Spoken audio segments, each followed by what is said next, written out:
Hi everyone. Welcome here, your channel for Chinese stories, culture and language tips.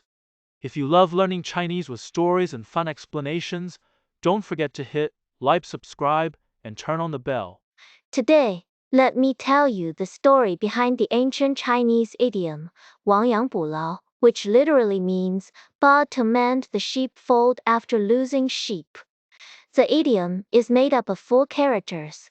Wang to lose, yang, sheep, bu, to repair lo, the sheep, pen or enclosure, so it literally describes fixing the pen after sheep have escaped. Now, let's dive into the full story behind this idiom, which comes from the ancient text Huayananzi, written during the Han Dynasty, over 2,000 years ago. Long ago in a quiet village there lived a shepherd known for his modest flock of sheep.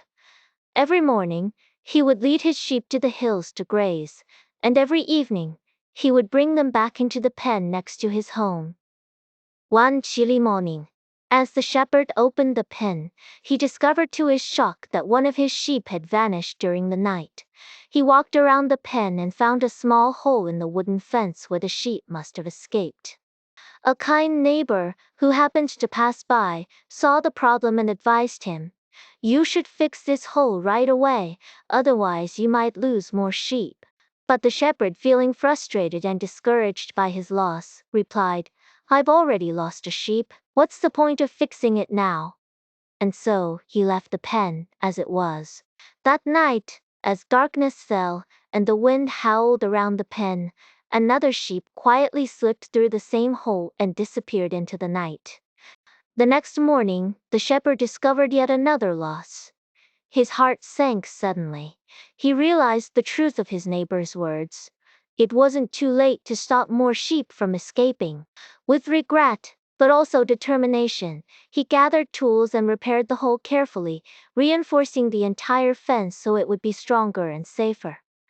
From that day on, no more sheep escaped.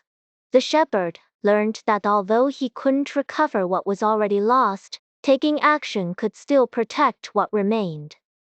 This simple yet powerful story gave birth to the idiom, 亡羊补牢. It teaches us that when we notice a problem, even if some damage has already been done, it's wise to fix it as soon as possible to prevent further harm. In English, we might say better late than never. It's never too late to mend. But 亡羊补牢 carries the vivid image of sheep escaping through a broken fence, reminding us to act quickly when we notice something wrong. Let's think together. Have you ever had a moment where you ignored a small problem only to see it grow worse? Maybe it was a crack in the wall, an unfinished task at work, or a habit you didn't change in time.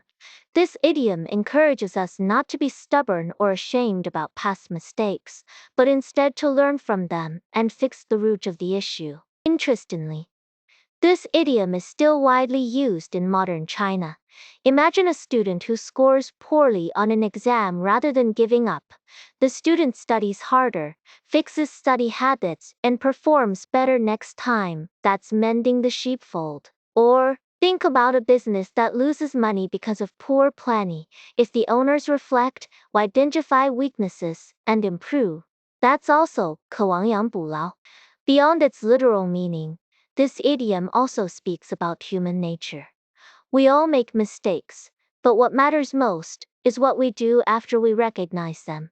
It teaches responsibility, humility, and the importance of acting promptly before things get worse.